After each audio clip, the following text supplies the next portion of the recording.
আজকে আমরা তৈরি করব পাটাই বেটে খেসারি ডালের বড়া, যেটা আমার খেসারি বড়া বলে, কেউ বলে পেঁয়াজু, কেউ বলে ডালের বড়ি, এরকম বলে। কিন্তু আজকে পাটাই বেটেই খুব স্বাদ লাগে। সাধারণভাবে বানাবো, সেটা হচ্ছে যে খেসারি ডালের পাটাই বেটে নিয়েছি, পেঁয়াজ কুচি, সাথে কাঁচামরিচ কুচি, একটু হলুদের গুঁড়ো, এখানে আদা রসুন বাটা, একটু একটু জিরে গরম মশলা গুঁড়ো, আর সাথে স্বাদ মতো লবণ। আপনি চাইলে ঝাল কম বেশি করতে পারেন, এটা যার যা ইচ্ছা মতো। আমি ভাত দিয়ে খাবো, আমি এমনিও খাওয়া যাবে, যার জন্য আমি ঝাল কাঁচামরিচ একটু বেশি দিয়েছি। এখন সেই সাথে লবণ আর কাঁচামরিচ পেঁয়াজটা ভালো মতো মাখিয়ে নিব।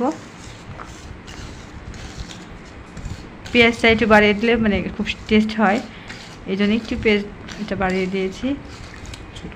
এখন সবগুলা মশলা একসাথে, হলুদের গুঁড়ো, আদা রসুন বাটা, কাঁচামরিচ, পেঁয়াজ, একটু গরম মশলা গুঁড়ো সব একসাথে মাখিয়ে নিব, লবণ সহ।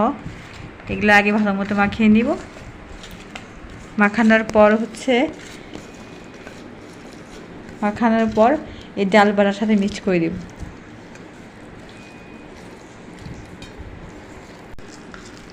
ভালো মতো মিশিয়ে নিব।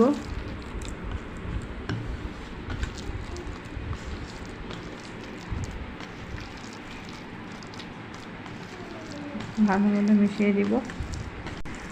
এই যে আমাদের ডাল বাটা সব কিছু, পেঁয়াজ কাঁচামরিচ সব কিছু বাটা মশলা সহ সব কিছু আমি ভালোভাবে মিশিয়ে নিয়েছি। আমাদের এখন মেশানো শেষ, তারপর কড়াইয়ে দিব।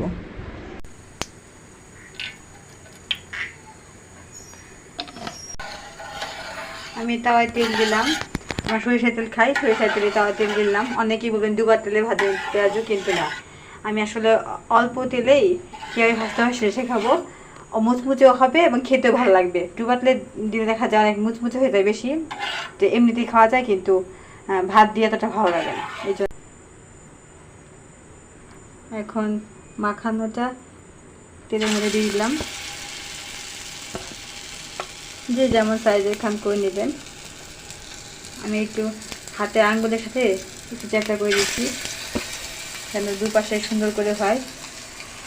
অল্প তেলে কীভাবে মুচমুচো করে ভাজতে হয় সেটা আপনাদের দেখাচ্ছি।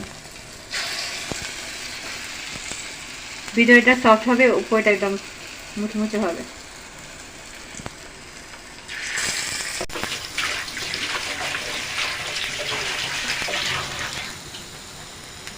এক পাশে হয়ে গেছে, এখন উল্টিয়ে দিব।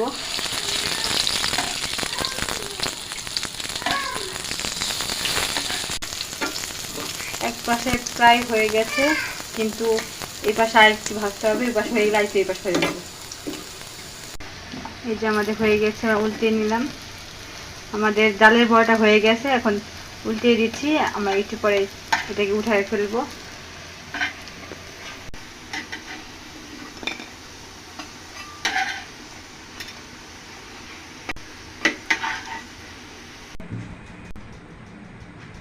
এই দেখেন কালারটা অনেক সুন্দর হয়েছে, উপরে একদম মুচমুচে, ভিতরটা সফট হবে। আমি ভেঙে দেখাই, এই যে ভিতরে একেবারে সফট, দেখে খেতেও খুব ভালো লাগবে। ভাত দিয়েও খেতে পারবেন বা এমনিতেও খেতে পারবেন। দেখার জন্য অসংখ্য ধন্যবাদ। আল্লাহ হাফেজ।